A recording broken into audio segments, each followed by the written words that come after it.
আসসালামু আলাইকুম রহমতুল্লাহি ওবরকাতুহু। সম্মানিত দর্শক, ডক্টর মোহাম্মদ ইউনূস এবং গং এই কথাটাই ব্যবহৃত হচ্ছে।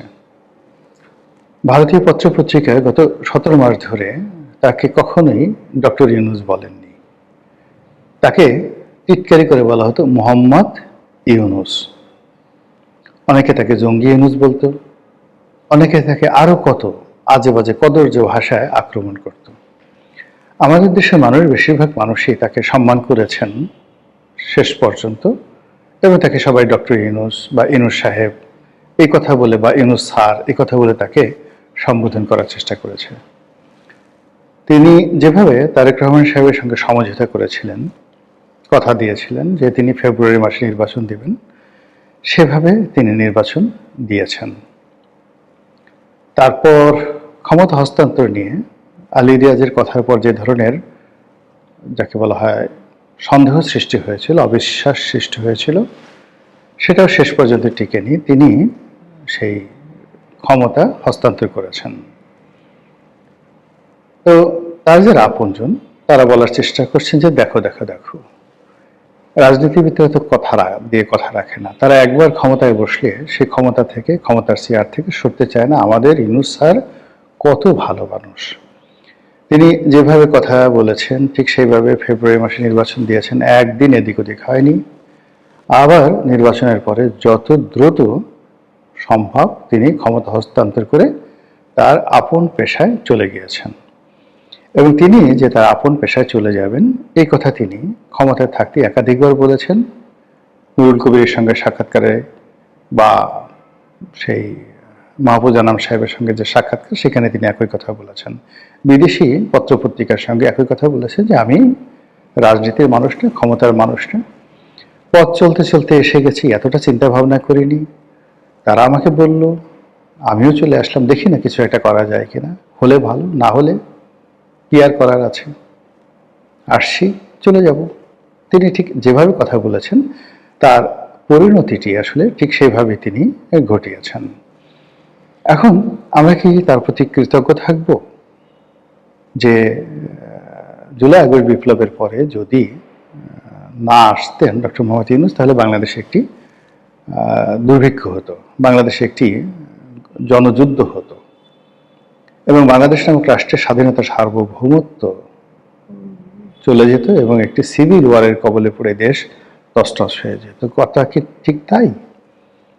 এটা ডক্টর ইউনূসের যারা ভক্ত তারা বলেন, কিন্তু তার প্রতিপক্ষ যারা ইদানিং তারা সবাই বলার চেষ্টা করছেন যে ডক্টর ইউনূসের জায়গায় যদি রাম, শাম, যদু, মধু, লেদু, গেদু, ধলা তারা যদি আসতেন, তাহলে পরিস্থিতি এর চাইতে খারাপ হতো না। এই যে কথা, বড় বড় সাংবাদিকরা টেলিভিশনে সেই কথা বলছেন, খুবই জঘন্য কথা, খুবই আপত্তিকর কথা। মানে এখানে আপনি যদি ধরেন রাম, শাম, যদু, মধু যদি ধরেন, তাহলে সমাজের প্রান্তিক জনগোষ্ঠী, নাপিত, ধোপা, চন্ডাল থেকে শুরু করে ম্যাথর, ঝাড়ুদার যারা রয়েছে, কাজের বুয়া, এই সমস্ত লোকদেরকে আমরা সাধারণত লেদু, গেদু, ধলা, রাম, শাম, যদু, মধু এই কথাগুলো দিয়ে বোঝাই। এখন যারা বলার চেষ্টা করছেন যে এই যে বুয়াকে যদি এনে বসিয়ে দেওয়া হতো, নাপিতকে যদি বসিয়ে দেওয়া হতো, তারপর মুসিকে যদি বসিয়ে দেওয়া হতো, তারাও যে ব্যাড পারফরমেন্স করতেন, সেটা ডক্টর মোহাম্মদ ইউনূস যে ব্যাড পারফরমেন্স করেছেন তার চেয়ে খারাপ হতো না। ইট মিনস ডক্টর মোহাম্মদ ইউনূসের জমানাতে যে অর্থনৈতিক দুরবস্থা তৈরি হয়েছে, যে মব কালচার হয়েছে, শিক্ষা দীক্ষার 12টা বেজেছে, ছেলেরা মেয়েরা রাস্তায় বের হয়ে পুরো সমাজকে যেভাবে অশান্ত করে তুলেছে, কিশোর গ্যাং যেভাবে বেড়েছে, প্রশাসনের সমস্ত চেইন অফ কমান্ড যেভাবে ভেঙে পড়েছে, এটা রাম, শ্যাম, যদু, মধু আসলেও এরকম হতো।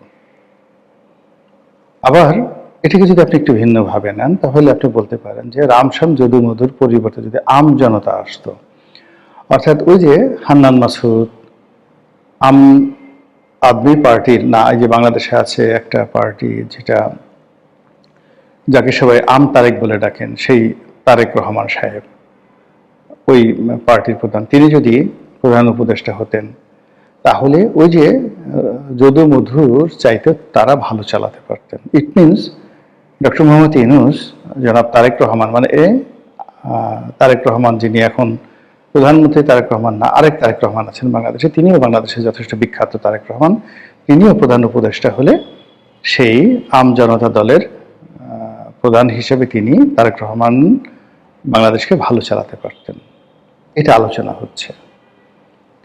আর যদি বলেন যে যোগ্যতম লোক যদি আসতেন, সত্যিকার অর্থে যোগ্য, দ্য লিডারশিপ কোয়ালিটি যাদের আছে, তারপর দেশপ্রেম আছে, তারা যদি ক্ষমতা আসতে, তাহলে এই 17 মাসে আল্লাহ রাব্বুল আলামিন যেভাবে ডক্টর ইউনূসকে সুযোগ দিয়েছিল, সেই সুযোগ কোনো যোগ্যতম লোক পেলে বাংলাদেশের আমূল পরিবর্তন ঘটে যেত। তো তিনি সেই কাজগুলো করেননি। কথা ক্লিয়ার। অন্য সবাই যারা বলছেন যে তিনি চলে গেছেন, ইউনূস সাহেবের প্রতিপক্ষ বলার চেষ্টা করছেন যে তিনি যেতে চাননি, তাকে বাধ্য করা হয়েছে। তিনি যেতেন না যদি তিনি মোটামুটি সফল হতেন। আর তিনি একটি হট সিটের উপর বসেছিলেন এবং তিনি যে সকল কাজকর্ম করে গেছেন, যে সকল কাদা মাখিয়ে গেছেন, কলঙ্ক লেপন করে গেছেন, এবং তার সময়টিতে যত টাকা ছাপা হয়েছে, মুদ্রার মান যেভাবে কমেছে, আইন শৃঙ্খলার যেভাবে অবনতি হয়েছে, সেটি বর্তমান সরকারের পক্ষে সামাল দেওয়া রীতিমতো পোল সুরাত পার হওয়ার মতো ঘটনা। যদি পান থেকে চুন খসে, 19 থেকে 20 হয়, বিএনপির মতো দল, রাজনৈতিক দল তছনছ হয়ে যাবে এবং জনাব তারেক রহমান সাহেবের সারা জীবনের স্বপ্ন, সারা জীবনের অর্জন এলোমেলো হয়ে যাবে। এর ফলে কি হলো, ডক্টর মোহাম্মদ ইউনূসের জমানার যে কর্মকাণ্ড, এগুলো নিয়ে এখন চুলচেরা বিশ্লেষণ হচ্ছে। সব যে সঠিক হচ্ছে তা নয়। আমাদের দেশে ক্ষমতা কেন্দ্রিক রাজনীতি, ক্ষমতায় থাকলে মানুষ একভাবে কথা বলে, আর ক্ষমতা চলে গেলে মানুষের মাথা খারাপ হয়ে যায়। তো সেক্ষেত্রে ক্ষমতা চলে গেছে ডক্টর মোহাম্মদ ইউনূসের, এখন তাকে কেন্দ্র করে কিছু মানুষের যে রাগ, ক্রোধ, ক্ষোভ, এটা যেভাবে আসছে, এতে করে ডক্টর মোহাম্মদ ইউনূস বিপদে পড়বেন। এবং আমাদের মতো কিছু লোক আমরা বলেছিলাম যে ওনার যখন ক্ষমতা চলে যাবে, ওনার গ্রামীণ ব্যাংক ভবন সমস্যায় পড়বে, ওনার ব্যবসা বাণিজ্য সমস্যায় পড়বে, উনি নিজে সমস্যায় পড়বেন, ওনার আত্মীয় স্বজন থেকে শুরু করে ওনার যে পৈতৃক বাড়ি, ভিটা বাড়ি, সব কিছুই সমস্যায় পড়বে। এবং এখন আলামত দেখে সেই রকমই মনে হচ্ছে। তিনি যদি এই সময় হঠাৎ করে রাষ্ট্রপতি হয়ে যান, এবং এখন শাহাবুদ্দিন চুপ্পুর মতো রাষ্ট্রপতি নয়, আপার হাউজ হবে, এবং যেভাবে তিনি সেই যাকে বলা হয় জুলাই সনদে সবকিছু লিখে রেখেছেন, যেভাবে তিনি সংস্কার কমিটি করেছেন, ঠিক সেইভাবে যদি সবকিছু পরিবর্তন হয়, তাহলে হয়তো রাষ্ট্রপতি পদে থাকলে লোকজন বা সরকার কেউ তার বিরুদ্ধে যেতে সাহস পাবে না। আদারওয়াইজ তাকে কিন্তু সমস্যায় পড়তে হবে। তো এই অবস্থাতে যে তার বিরুদ্ধে মামলার কথা হচ্ছে, মোকদ্দমার কথা হচ্ছে, এটা বোধহয় থামবে না, এটা চলতে থাকবে, ব্যাপকভাবে চলতে থাকবে। বিভিন্ন মানুষ তাকে মামলায় জড়ানোর হুমকি দিচ্ছে। আমরা চাই এই বয়োবৃদ্ধ মানুষটি যেন বৃদ্ধ বয়সে বেইজ্জতি না হন। মহান আল্লাহ আমাদের সবাইকে হেদায়েত দান করুন এবং হেফাজত করুন। আসসালামু আলাইকুম ওয়া রাহমাতুল্লাহি ওয়া বারাকাতুহু।